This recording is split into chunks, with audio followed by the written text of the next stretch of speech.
বিজ্ঞানী, শিক্ষক,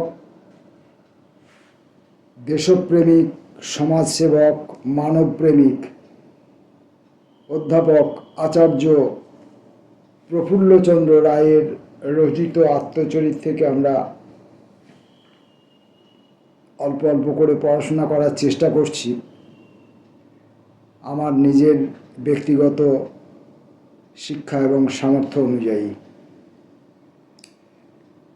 ঊনবিংশ পরিচ্ছেদের পাঠপর্ব চলছে। ইংরাজি শিক্ষার প্রথম অবস্থায় 1830 হইতে 1840 সালের মধ্যে ইংরাজি ভাষা শিক্ষার উপর জোর দেওয়ার প্রয়োজন ছিল, কেননা ওই ভাষাই তখন পাশ্চাত্য বিদ্যালাভের দ্বারস্বরূপ ছিল। কিন্তু তখনও প্রত্যেক ছাত্রকে ইংরেজি ভাষার মধ্য দিয়া সর্বপ্রকার বিষয় শিখিবার জন্য বাধ্য করা উচিত হয় নাই। উহা একটি মারাত্মক ভুল হইয়াছিল এবং উহার একমাত্র কারণ সরকারি চাকরি পাইবার প্রবল আকাঙ্ক্ষা।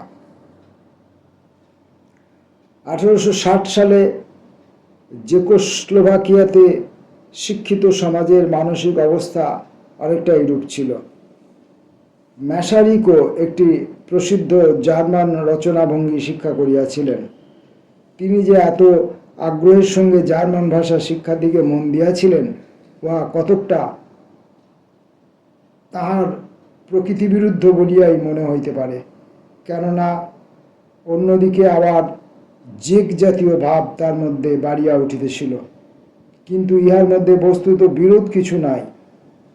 জেক ভাষা সাহিত্যের ভাষা হিসাবে ব্যবহৃত হইত না, কেবলমাত্র সাধারণ কথাবার্তায়, বিশেষত দরিদ্র ও অশিক্ষিতদের মধ্যে এই ভাষার ব্যবস্থা ছিল। ম্যাসারিককে যদি শিক্ষিত সমাজের নিকট কোনো কথা নিবেদন করিতে হইত, তবে জার্মান ভাষার আশ্রয় লইতে হতো। সমগ্র বহিমিয়া ও মোরেভিয়া দেশে এই জার্মান ভাষা প্রচলিত ছিল। অনেকেই তখন ভাবিতে পারেন নাই যে উত্তরকালে এই জার্মান ভাষা শিক্ষার ফলেই জেক জাতি তাহাদের মাতৃভাষাতেই আধুনিক জ্ঞান বিজ্ঞান চর্চায় সক্ষম হইয়াছিল। প্রেসিডেন্ট ম্যাসারিক জীবনচরিত। মিস্টার ওয়েস্ট তাহার বাইল্যাঙ্গুয়ালিজম গ্রন্থে বিশেষভাবে বাংলাদেশ সম্বন্ধে এই বিষয়টি বিস্তৃতভাবে আলোচনা করিয়াছেন। তা হইতে কিয়দংশ উদ্ধৃত হইল। যে দেশের বিদ্যালয়ে 2টি ভাষা শিখিতে হয় এবং যে দেশে মাত্র একটি ভাষা শিখিতে হয়, এ তো দুভয়ের মধ্যে পার্থক্য আছে। শেষোক্ত দেশে যে অল্প সংখ্যক ছেলে মেয়ের ভাষা শিক্ষার প্রতিভা আছে অথবা ঐশ্বর্য অবসর আছে, কেবল তাহারাই স্বেচ্ছায় কোনো বিদেশি ভাষা শিখে। পক্ষান্তরে প্রথমোক্ত দেশে প্রত্যেক সাধারণ বুদ্ধি সম্পন্ন, এমনকি তার চেয়েও নিকৃষ্ট ছেলে মেয়েকে বাধ্য হইয়া একটি বিদেশি ভাষা শিখিতে হয়। যাহাদের ভাষা শিক্ষার প্রতিভা আছে তাহাদিগকেও বিদেশি ভাষা আয়ত্ত করিতে যথেষ্ট পরিশ্রম ও শক্তি ব্যয় করিতে হয়। সুতরাং সাধারণ বুদ্ধিসম্পন্ন এবং ততোধিক নিকৃষ্ট ছেলে মেয়েদের পক্ষে বিদেশি ভাষা শিক্ষার চেষ্টা কি সম্পূর্ণ নিষ্ফল হইবে না? বুদ্ধিমান ছাত্রের সময় ও অবসর জুটে, কিন্তু সাধারণ ছাত্রের সে অবসর কোথায়? যদি বা কোনো সাধারণ ছাত্র বিদেশি ভাষা আয়ত্ত করিতে সমর্থ হয়, তা হইলে অন্য সমস্ত বিষয় শিক্ষা করিবার পর্যাপ্ত সময় সে পায় না। সুতরাং তাহাকে ভাষা শিক্ষা এবং জ্ঞান লাভ এই দুইটির মধ্যে একটিকে বাছিয়া লইতে হয়। হয় তাহাকে ভাষায় দরিদ্র হইতে হইবে, অথবা তাহাকে সাধারণ শিক্ষা বিষয়ে নিকৃষ্ট হইতে হইবে। ইংরেজি বলা, শোনা বা লেখা তাহাদের পক্ষে প্রয়োজনীয় নহে, কেবলমাত্র ইংরেজি পড়িতে পারাই তাহাদের পক্ষে দরকার, কেননা ইংরেজি পড়িতে শিখিলে ওই ভাষায় সঞ্চিত বিরাট জ্ঞান ভাণ্ডারে তারা প্রবেশ করিতে পারিবে। মিস্টার এফ জে মোনাহান বাংলার 2টি বিভাগে কমিশনারের কার্য করিয়াছেন। বাংলাদেশ ও বাঙালি জাতির সঙ্গে তাহার ঘনিষ্ঠ পরিচয় এবং গভীর জ্ঞান আছে। কলিকাতা বিশ্ববিদ্যালয়ের কমিশনের সম্মুখে সাক্ষ্য দিতে গিয়া তিনি বলিয়াছেন, আমার মনে হয় যেসব ইংরাজ স্কুল কলেজে ইংরেজি ভাষাকে শিক্ষার বাহন রাখিবার পক্ষপাতী, তাহাদের মধ্যে অনেকে সাম্রাজ্যবাদের ভাবের দ্বারা প্রভাবান্বিত। ইংরেজি ভাষাকে সাম্রাজ্যের মধ্যে ঐক্য সূত্ররূপে তাহারা গণ্য করেন। এই ভাষাই ভারতের সর্বত্র সাধারণ ভাষা হইয়া উঠিবে, এমন স্বপ্নও তাহারা দেখেন। বর্তমান দিনে অনেকটা তাদের দেখা সেই স্বপ্ন সফলও হয়ে গেছে। মানে এখন স্কুল কলেজ বলতে ইংরেজি মাধ্যমের স্কুল কলেজই মোটামুটি সুস্থ সুন্দরভাবে চলছে। সেখানেই ছাত্রছাত্রীদের গড্ডলিকা প্রবাহ এবং অধ্যাপকদের সেই দিকেই ছাত্রছাত্রীকে বা সন্তানদের পাঠানোর প্রবণতা, এবং সরকারি স্কুল কলেজ এবং দেশীয় ভাষার মাধ্যমে যে স্কুল কলেজ সেগুলি অবহেলিত অবস্থায় পড়ে রয়েছে এবং প্রচুর স্কুল, অধিকাংশ স্কুলই ইতিমধ্যে বন্ধ হয়ে গেছে। বহু দৃষ্টান্ত হইতে বোঝা যায় যে শিল্প বাণিজ্য সাফল্য লাভ করিতে হইলে ইংরেজি ভাষার জ্ঞান অতি সামান্যই প্রয়োজন, এমনকি সেজন্য বেশি কিছু শিক্ষারই প্রয়োজন নাই। বড়বাজারের ক্রোড়পতি মারওয়ারি বণিক ইংরেজি শেখা প্রয়োজন বোধ করেন নাই, কিন্তু তিনি ইংরেজিতে চিঠিপত্রাদি লিখিবার জন্য মাসিক 40 টাকা বেতনে একজন BA পাস বাঙালিকে নিযুক্ত করেন। ইংরেজি ভাষার সহিত ভালো সাধারণ শিক্ষা ভারতবাসীর পক্ষে জীবনের নানা ক্ষেত্রে সুবিধা বটে, কিন্তু যদি বহু সংখ্যক ভারতবাসীকে শিল্প বাণিজ্য দক্ষ করিয়া তুলিতে হয়, তাহলে সম্ভবত নিম্নলিখিত প্রণালী উৎকৃষ্ট হইবে। ছেলেরা যত শীঘ্র সম্ভব স্কুলে কাজ চালানো গোছের কিছু ইংরেজি, সঙ্গে সঙ্গে অঙ্ক হিসাবপত্র রাখা শিখিবে। তারপর অল্প বয়সেই তাহাদিগকে কোনো বাণিজ্য বা শিল্প ব্যবসায়ে শিক্ষানবিশ করিয়া দিতে হইবে। আমার মনে হয় ভারতবর্ষের মতো দেশে, যেখানে বহু বিচিত্র জাতি, ভাষা, সভ্যতা, আদর্শ, ধর্ম, দর্শন শাস্ত্র বিদ্যমান, সেখানে বিদেশি ভাষার মধ্য দিয়া একই প্রণালীতে উচ্চশিক্ষার ব্যবস্থা করা মহান ভ্রম। তারপর সর্বশ্রেণীর সরকারি চাকরি এবং ওকালতি, ডাক্তারি প্রভৃতি ব্যবসায়ে প্রবেশের জন্য বিশ্ববিদ্যালয়ের উপাধিকেই একমাত্র উপায় রূপে নির্দিষ্ট করা আরও ভুল। মধ্যবিত্ত উচ্চ শ্রেণীর ভারতবাসীদের মধ্যে যে অসন্তোষ দেখা দিয়াছে, তাহার অনেকটা এই কারণ হইতেই উদ্ভূত বলিয়া আমার বিশ্বাস। আমার প্রস্তাব এই যে, সরকারি চাকরির জন্য বিশ্ববিদ্যালয়ের পরীক্ষাকে আর একমাত্র যোগ্যতারূপে গণ্য করা হইবে না। অবশ্য যেসব কাজের জন্য টেকনিক্যাল বা বিশেষ জ্ঞানের প্রয়োজন, সেগুলির কথা স্বতন্ত্র। পক্ষান্তরে বিশ্ববিদ্যালয়ের শিক্ষাকেও উদারতার ভিত্তির উপর প্রতিষ্ঠিত করিতে হইবে। যে কলেজ বা উচ্চ শ্রেণীর প্রতিষ্ঠান বিবিধ বিষয়ে শিক্ষা দিবে, সেগুলিকে ইহার অন্তর্ভুক্ত করিতে হইবে। বিভিন্ন শ্রেণীর ভাষাকে শিক্ষার বাহনরূপে স্বীকার করিয়া লইতে হইবে। বিশ্ববিদ্যালয় কেবল দেখিবেন যে শিক্ষার আদর্শ ঠিক আছে কিনা। অধিকাংশ ছাত্রের পক্ষে মাতৃভাষায় উপযুক্ত শিক্ষার বাহন হইবে, কাহারো কাহারো পক্ষে অবশ্য ইংরেজি ভাষাও শিক্ষার বাহন হইতে পারে।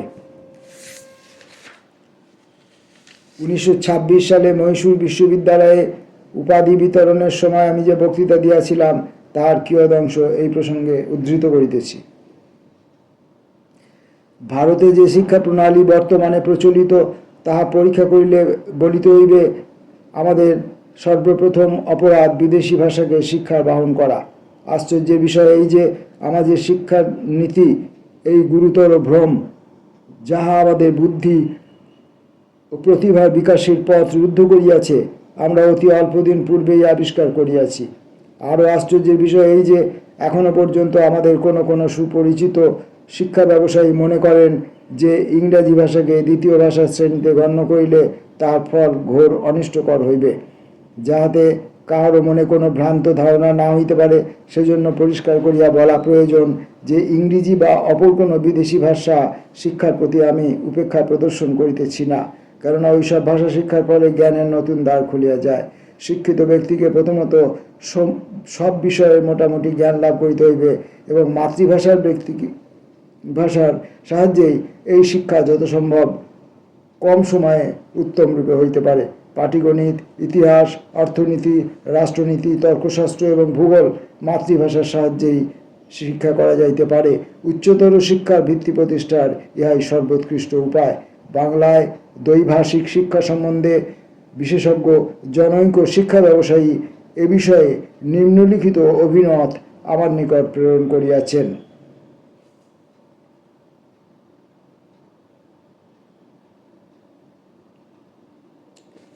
বিদেশি ভাষা শিক্ষা পরে আরম্ভ করিতে হইবে। আমার বিশ্বাস, বিদেশি ভাষা শিক্ষায় এদেশে এত অধিক শক্তি ও সময় ব্যয় হওয়ার কারণ এই যে ছেলেমেয়েরা অতি অল্প বয়সেই বিদেশি ভাষা শিখিতে আরম্ভ করে। সাধারণের একটা ধারণা আছে যে অল্প বয়সে বিদেশি ভাষা শিখিতে আরম্ভ করা যায়, ওই ভাষা তত বেশি আয়ত্ত হয়। 8 বছর বয়সের নিচে একথা খাটিতে পারে। ছোট শিশু একজন বয়স্ক লোকের চেয়ে শীঘ্র বিদেশি ভাষা মুখে মুখে শিখিয়া ফেলিতে পারে। কিন্তু এই অল্প বয়সে এইরূপ দ্বৈভাষিক শিক্ষার ব্যবস্থায় মাতৃভাষা শিক্ষার ক্ষতি হওয়ার আশঙ্কা আছে। কিন্তু যেখানে ছেলেমেয়েরা বাড়িতে বিদেশি ভাষা শুনে না, অথবা যেখানে তারা 8-9 বছর বয়সে পাঠ্য বিষয় রূপে স্কুলে উহা পড়িতে আরম্ভ করে, সেখানে এই যুক্তি খাটে না।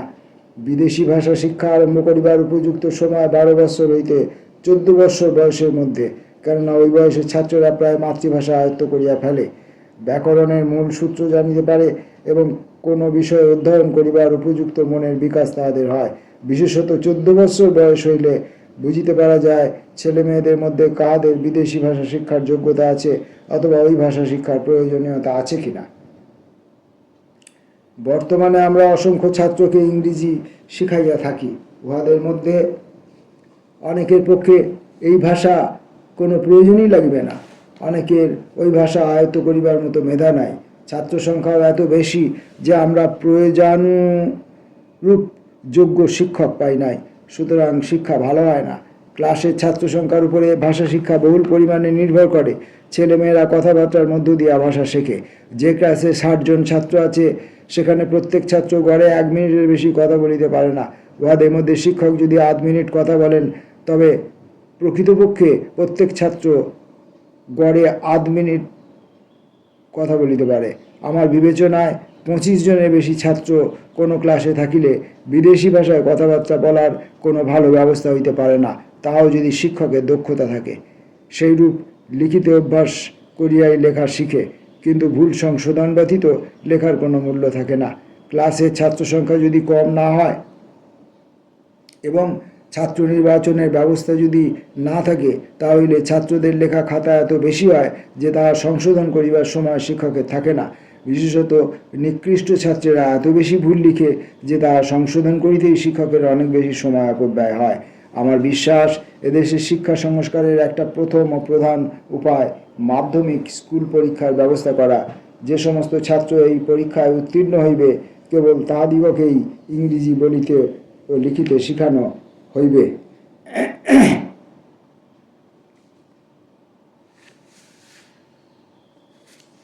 বিশ্ববিদ্যালয়ের যথার্থ কার্য। কেউ কেউ মনে করিতে পারেন যে আমি সাধারণভাবে বিশ্ববিদ্যালয়ের শিক্ষার বিরুদ্ধেই প্রচার করিতেছি। আমার উদ্দেশ্য মোটেই সেরূপ নয়। আমাদের যুবকদের মধ্যে বিশ্ববিদ্যালয়ের উপাধি লাভের জন্য যে অস্বাভাবিক উন্মত্ততা দেখা যাইতেছে, তার বিরুদ্ধেই আমার অভিযোগ। আমি চাই যে বিশ্ববিদ্যালয়ে শিক্ষা লাভের জন্য বাছাই করিয়া খুব অল্প সংখ্যক ছাত্র প্রেরিত হইবে। যার ভিতরে উচ্চশিক্ষা লাভের জন্য প্রেরণা নাই, তাহার কখনো বিশ্ববিদ্যালয়ে যাওয়া উচিত নয়। বিশ্ববিদ্যালয় পাণ্ডিত্য, গবেষণা ও উচ্চতর সংস্কৃতির কেন্দ্রস্বরূপ হইবে। যারা জ্ঞানান্বেষণের জন্য সমস্ত জীবন উৎসর্গ করিতে প্রস্তুত, তাহারাই যেন কেবল বিশ্ববিদ্যালয়ে যায়। অধ্যাপক হ্যারল্ড লাস্কি তাহার ডেঞ্জার অফ অবিডিয়েন্স গ্রন্থে বলেন, অধ্যাপক তাহার বক্তৃতায় যদি কেবল পুঁথি পড়া বিদ্যা উদীকরণ করেন, তবে তাহাতে আমার কোনো প্রয়োজন নাই। যদি ছাত্রেরা নিজেদের মধ্যে অধীতব্য বিষয় লইয়া সাগ্রহে আলোচনা করিতে না শিখে, তবে বিশ্ববিদ্যালয়ের উদ্দেশ্যই ব্যর্থ হইল। আর যদি শিক্ষার ফলে মহৎ গ্রন্থসমূহ পড়িবার প্রবৃত্তি তাহাদের না জাগে, তবে সে শিক্ষাও নিষ্ফল। ছাত্র যদি সংক্ষিপ্তসার পড়িয়াই সন্তুষ্ট হয়, তবে বুঝিতে হইবে যে সে বিশ্ববিদ্যালয়ের অন্দর মহলে চক্ষু মুদ্রিত করিয়া চলিয়াছে। সে কেবল তথ্য গলাধকরণ করিয়াছে, কিছু হজম করিতে পারে নাই। মহৎ শিক্ষকের সংখ্যা মনুষ্য সমাজে বিরল। অধ্যাপকের বক্তৃতা, সমালোচনা, তর্ক বিতর্ক প্রতি বছর একঘেয়ে পুনরাবৃত্তি যেন না হয়। ছাত্রেরা বিশ্ববিদ্যালয়ের মধ্যে এইগুলি স্বভাবতই শিখিয়া ফেলে। বিশ্ববিদ্যালয়ের বিরুদ্ধে অনেক সময় এই অভিযোগ করা হয় যে আমাদের আশাস্থল তরুণ যুবকেরা যখন বিশ্ববিদ্যালয়ের দরজা পার হইয়া বাহিরে আসে, তখন তাহারা নিজেদের জীবিকা অর্জন করিতে পারে না। এইরূপ হওয়ার কারণ, এতকাল পর্যন্ত বিশ্ববিদ্যালয়ের উপাধি ও প্রতিযোগিতা সরকারি চাকরি ও ডাক্তারি, ওকালতি প্রভৃতি ব্যবসায়ে প্রবেশ লাভের উপায় স্বরূপ ছিল। কিন্তু পূর্বেই বলিয়াছি যে এক্ষেত্রে চাহিদা অপেক্ষা যোগানো মালের সংখ্যা শতগুণ সহস্রগুণ বৃদ্ধি পাইয়াছে। কাজেই প্রধানত বিশ্ববিদ্যালয়ের শিক্ষা প্রণালীর বিরুদ্ধে অসন্তোষ বৃদ্ধি পাইতেছে। একথা আমরা প্রায় ভুলিয়া যাই যে বিশ্ববিদ্যালয়ের কার্য উদার শিক্ষা দেওয়া, যার ফলে তাহাদের জ্ঞান মাত্র উন্মেলিত হইবে এবং মনের সংকীর্ণতা দূর হইবে। সাধারণ বিষয়ী লোকেরা এই সংকীর্ণতা অতিক্রম করিতে পারে না। লাশ কি বলিতেছেন? আন্ডার গ্র্যাজুয়েট দিগকে সমস্ত তথ্যের আধার করিয়া তোলা বিশ্ববিদ্যালয়ের কাজ নয়। মানুষকে ইহা নানা কাজে বিশেষজ্ঞ করিয়া তুলিতেও পারে না। তথ্যসমূহ কিরূপে সত্যে পরিণত হয় তাহাই শিখানো বিশ্ববিদ্যালয়ের কাজ। ইহা মনকে এমনভাবে গঠন করে যার ফলে ছাত্ররা তথ্যসমূহ যথার্থরূপে বিচার বিশ্লেষণ করিয়া সত্যে উপনীত হইতে পারে। নূতনকে গ্রহণ করিবার শক্তি, জ্ঞান লাভের স্পৃহা, সংযম ও দৃঢ়তা, ইহাই শিখানো বিশ্ববিদ্যালয়ের লক্ষণ। যদি কোনো ছাত্র এই সমস্ত গুণ লইয়া কার্যক্ষেত্রে প্রবেশ করিতে পারে, তবেই বুঝিবে বিশ্ববিদ্যালয়ের শিক্ষা তাহার পক্ষে ব্যর্থ হয় নাই। কার্ডিনাল নিউম্যান যথার্থই বলিয়াছেন, জ্ঞানই মনের প্রসারের একমাত্র উপায় এবং জ্ঞান দ্বারাই ওই প্রসার লাভ করা যায়। যে সংস্কৃতি প্রজ্ঞার উপর প্রতিষ্ঠিত, তাহাই বিশ্ববিদ্যালয়ের লক্ষ্য। এই প্রজ্ঞার অনুশীলনই বিশ্ববিদ্যালয়ের কাজ। জ্ঞানানুশীলনের উদ্দেশ্যই জ্ঞান লাভ। মানুষের মনের গঠন এমনই যে জ্ঞান লাভই জ্ঞানের পুরস্কার স্বরূপ গণ্য হইতে পারে। বহু প্রসিদ্ধ বৈজ্ঞানিক ও ব্যবসায়িক উক্তি হইতে বোঝা যাইবে যে আমাদের বিশ্ববিদ্যালয়ের শিক্ষা প্রণালীর সংস্কারের প্রয়োজন কত গুরুতর। এডিসন বলিয়াছেন, সাধারণ কলেজ গ্র্যাজুয়েটদের জন্য 1 পয়সাও দিতে আমি প্রস্তুত নহি। যে কেবল ইতিহাসের পাতায় কয়েকটি তারিখ মুখস্থ করিয়া রাখিয়াছে, সে শিক্ষিত। খানিকটা অস্পষ্টতা, ছাপার অস্পষ্টতা আছে। কোনো কাজ সুসম্পন্ন করিতে পারে সেই শিক্ষিত ব্যক্তি। এখানটা বোঝা গেল না ঠিক মতো করে, এই জায়গাটা না পড়েই আমাকে পেরিয়ে যেতে হচ্ছে। যতই কলেজের উপাধি লাভ করুক না কেন, যে চিন্তা করিতে পারে না তাহাকে শিক্ষিত ব্যক্তি বলা যায় না। সম্প্রতি লাস্কি প্রায় এইরূপ ভাষাতেই অনুরূপ অভিমত প্রকাশ করিয়াছেন। কারখানার প্রণালীতে শিক্ষাদানের একটা রীতি আছে। এই উপায়ে হাজারে হাজারে শিক্ষিত ব্যক্তি তৈরি করা যাইতে পারে, কিন্তু চিন্তা শক্তি সম্পন্ন মন তৈরি করাই যদি আমাদের লক্ষ্য হয়, তবে এই উপায় বিপজ্জনক। এই দলে দলে গ্র্যাজুয়েট সৃষ্টি সম্বন্ধে মুসোলিনি বলিয়াছেন, শিক্ষার জন্য যোগ্য ছাত্র নির্বাচন এবং বৃত্তি শিক্ষার ভালো ব্যবস্থা আমাদের নাই। আমাদের শিক্ষার ঘানি হইতে একই ধরনের ছাত্র দলে দলে বাহির হইতেছে এবং তাহারা অধিকাংশ ক্ষেত্রে সরকারি চাকরি গ্রহণ করিয়া জীবন শেষ করিতেছে। এইসব ব্যক্তিদের দ্বারা সরকারি চাকরির আদর্শ পর্যন্ত নিচু হইয়া পড়ে। আইন ও চিকিৎসা নামধেয় তথাকথিত স্বাধীন ব্যবসায়ে বিশ্ববিদ্যালয়ে আর কতগুলি পুতুল তৈরি করে। জাতীয় জীবনের উপর যাহার এমন অসাধারণ প্রভাব, সেই শিক্ষা ব্যবস্থাকে নতুন করিয়া গড়িবার সময় আসিয়াছে। গ্রন্থ সংগ্রহই এই যুগের যথার্থ বিশ্ববিদ্যালয়। কার্লাইল তাহার the hero as man of letters নামক গ্রন্থে এই কথা বলিয়াছেন। Mister H.G. ওয়েলস এই কথাটিরই বিস্তৃত ব্যাখ্যা করিয়া বলিয়াছেন, অধ্যাপকের বক্তৃতা নয়, উৎকৃষ্ট গ্রন্থসমূহকে শিক্ষার ভিত্তিরূপে গ্রহণ করিলে তার ফল সুদূর প্রসারী হইয়া পড়ে। নির্দিষ্ট সময়ে নির্দিষ্ট স্থানে শিক্ষা লাভ করিবার পুরাতন প্রথার দাসত্ব লোপ পায় এবং নির্দিষ্ট কোনো ঘরে যাইয়া নির্দিষ্ট কোনো সময়ে অধ্যাপকের শ্রীমুখ হইতে অমৃতময় বাণী শুনিবার প্রয়োজন ছাত্রদের আর থাকে না। যে যুবক কেমব্রিজের ট্রিনিটি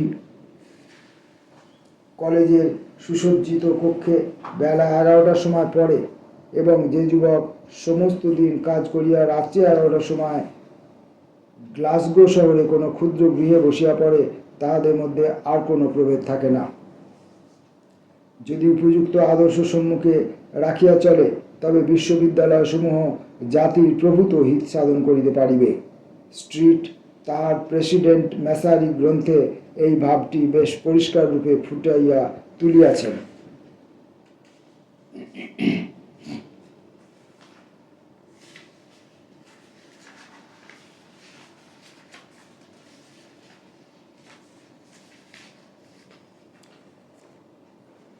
ম্যাসারিক তাহার নিজের অভিজ্ঞতা হইতে এবং যেসব ছাত্র পরবর্তীকালে তাহার নিকট পড়িয়াছিল তাহাদিগকে দেখিয়া শিক্ষা সম্বন্ধে অভিমত গঠন করিয়াছিলেন। বহিমিয়ার শিক্ষা প্রণালীর বিরুদ্ধে তার প্রধান বক্তব্য এই যে ইহার দ্বারা চরিত্রের স্বাতন্ত্র্য, আত্মজ্ঞান, আত্মমর্যাদাবোধ জন্মে না। ইহার দ্বারা পরীক্ষায় পাশ করিবার উদ্দেশ্য পল্লবগ্রাহিতাই প্রশ্রয় পায়। প্রকৃত জ্ঞান এবং মনুষ্যত্বের ভিত্তি প্রতিষ্ঠিত হয় না। তাহার নিজের কথা একটু স্বতন্ত্র।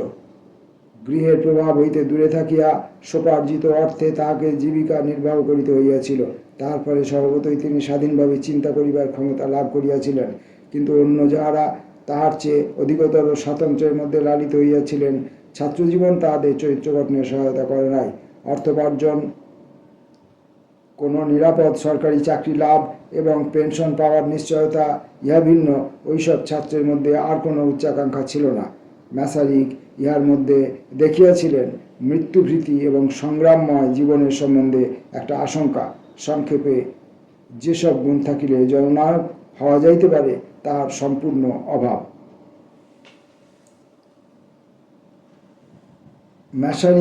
ম্যাসারিকের মতো এই যে ছেলেরা স্কুলে যাহা শিখে পরবর্তীকালে তাহা সমস্তই ভুলিয়া যায়। সুতরাং অন্ততপক্ষে শিক্ষার প্রথম অবস্থায় ছেলেদের কেবল কতকগুলি তথ্য বরাদ্দকরণ করাই উদ্দেশ্য হওয়া উচিত নয়।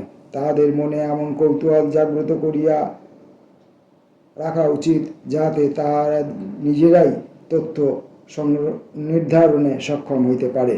এইরূপ কৌতূহল জাগ্রত করিবার প্রধান উপায় শিক্ষককে নিজে সেই বিষয়ে আগ্রহশীল হইতে হইবে।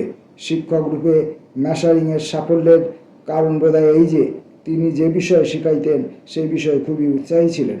যুবক অবস্থায় তিনি বালকদের শিক্ষকতা করিতেন এবং পরবর্তীকালে প্রাগ শহরে তাহার ক্লাসে স্লাভ দেশের সর্বত্র হইতে তাহার নিকট পড়িবার জন্য ছাত্ররা আসিত।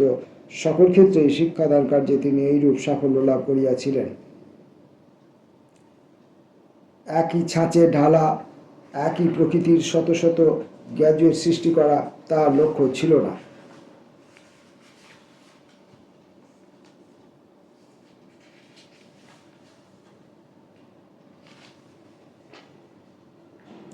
তিনি এমন এক শ্রেণীর লোক তৈরি করিতে চাইয়াছিলেন যাহাদের চিন্তার স্বাধীনতা জন্মিবে। তাহার মতে শিক্ষার লক্ষ্য হইবে মানুষের প্রকৃতিকে এমনভাবে গঠন করা যার ফলে কোনো বিশেষ সমস্যার সম্মুখীন হইলে সে নিজেই তাহার সমাধান করিতে পারে। বাল্যকাল হইতে ছাত্রদের কেবল কতগুলি তথ্য শিখাইলে চলিবে না, নির্ভুল ও সুশৃঙ্খলভাবে কাজ করিবার এবং মনঃসংযোগ করিবার অভ্যাস তাহাদিগকে শিক্ষা দিতে হইবে।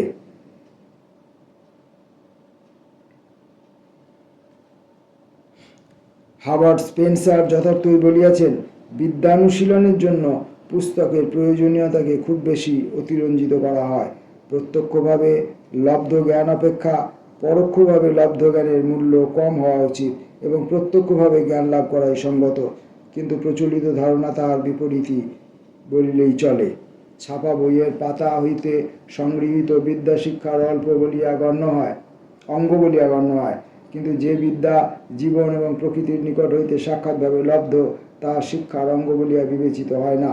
পুস্তক অধ্যয়নের অর্থ অন্যের দৃষ্টি দিয়া দেখা, নিজের ইন্দ্রিয় প্রভৃতির দ্বারা না শিখিয়া অন্যের ইন্দ্রিয় বুদ্ধি প্রভৃতির দ্বারা শেখা। কিন্তু প্রচলিত ধারণা এমনই সংস্কারাচ্ছন্ন যে লব্ধ জ্ঞান অপেক্ষা পরোক্ষভাবে লব্ধ জ্ঞান শ্রেষ্ঠ বলিয়া বিবেচিত হয় এবং বিদ্যানুশীলনের নামে চলিয়া যায়। এই পর্বটি শেষ করতে সম্ভবত আরও 2টি ভিডিও করতে হবে। একটাই বিষয়ে দীর্ঘ চর্চা করেছেন এবং লিখেছেন আচার্য, কিন্তু আমি যেটা উপলব্ধি করছি সেটা হচ্ছে যে এই যে এত বিখ্যাত জনেরা, বিশিষ্ট জনেরা বলে গেছেন যে মাতৃভাষায় শিক্ষা লাভের কথা বলে গেছেন, প্রচলিত যে শিক্ষা ব্যবস্থা আছে তার বিরুদ্ধে কথা বলে গেছেন, ভাষা শিখলে বিশেষত ইংরেজি ভাষা বা অন্য কোনো একটি নির্দিষ্ট ভাষা শিখলেই তাকে শিক্ষিত বলা যায় না। সে যদি পৃথিবী জ্ঞান, বিজ্ঞান, ইতিহাস, ভূগোল এই সম্পর্কে তার যদি কোনো জ্ঞান না থাকে তাহলে তাকে শিক্ষিত বলা যায় না। এই কথা সম্পর্কে যে এত কথা তারা বলে গেছেন, কিন্তু এতদিন ধরে আজও পর্যন্ত সেই শিক্ষা ব্যবস্থায় প্রচলিত রয়েছে। শিক্ষা সম্পর্কে সেই ধারণাই মানুষের মনে, অভিভাবকদের মনে, ছাত্রছাত্রীদের মনে এবং তাদের কাছে দৃঢ়বদ্ধ হয়ে রয়েছে। অতএব আচার্যের আত্মচরিতের মধ্যে তিনি যে এই বিষয়টির উপর গুরুত্ব দিয়ে এত দীর্ঘ রচনা লিখেছেন এবং বিশিষ্টজনদের মন্তব্য তুলে ধরছেন, এর কোনো সার্থকতা আমি দেখতে পাচ্ছি না। প্রচলিত শিক্ষা ব্যবস্থার মধ্য দিয়ে, যে ব্যবস্থার মধ্য দিয়ে আমরা পেরিয়ে এসেছি, আমাদের সন্তানরা পেরিয়ে গেছে এবং আমাদের পরবর্তী প্রজন্মের ছেলেমেয়েরা যেতে থাকবে, এবং বরঞ্চ ওই ইংরেজি শিক্ষার প্রকোপ আরও বেশি বেড়ে যাচ্ছে, মাতৃশিক্ষা আরও বেশি উপেক্ষিত হচ্ছে এবং বই পড়া লোককেই শিক্ষিত বলা হচ্ছে, প্রত্যক্ষ অভিজ্ঞতাকে একদমই কোনো রকম গুরুত্ব দেওয়া হচ্ছে না। দেখা যাক আমাদের এই সভ্যতা কোথায় গিয়ে শেষ পর্যন্ত পৌঁছায়। এ কি সভ্যতা নাকি অন্য কিছু? দেখা যাক। নমস্কার।